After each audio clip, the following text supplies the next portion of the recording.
We can identify two different types of dependencies in Nest.js, explicit and implicit dependencies. Let's start off by analyzing implicit dependencies. If we look at the following Coffee's controller class, we'll see we have one implicit dependency, which is the Coffee's service. We refer to it as an implicit dependency because the framework is in charge of reading the constructor's metadata and the retrieval of the Coffee service class reference itself. In fact, this syntax is an implicit version of the explicit syntax that uses the inject decorator like so. Both variants are technically equivalent and would result in the same injected dependency. But how does all this work behind the scenes? When the TypeScript compiler transpiles TypeScript files into JavaScript files, it leaves some additional metadata behind that allows us to use reflection to analyze everything at runtime.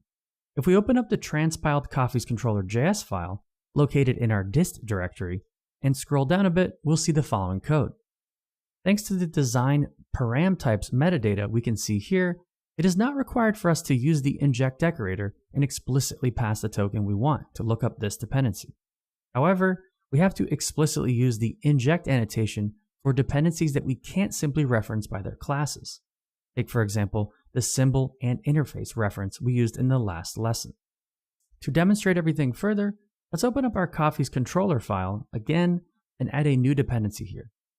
Let's try to inject a Coffee's data source provider just like we registered in the previous lesson. If you've reverted those changes already, you can find the code below the course video. Now, let's open up our terminals and run npm run build. Once it finishes, let's navigate to the Coffee's controller.js file once again and take a look. As we can see, instead of having the Coffee's data source reference or some type of Coffee's data source related metadata, we simply have the object reference. The reason once again is that interfaces don't exist in JavaScript. They are wiped out during the transpilation process by the TypeScript compiler. And so, this is why for other types of providers, be it value providers or factory providers, we have to use inject decorators explicitly. This decorator makes sure to tell the Nest framework exactly which dependency should be injected. So, as we can see, what we specifically use for providers, be it classes, interfaces, etc., and how we inject them is all very important. Make sure to always keep these things in mind in your future Nest applications.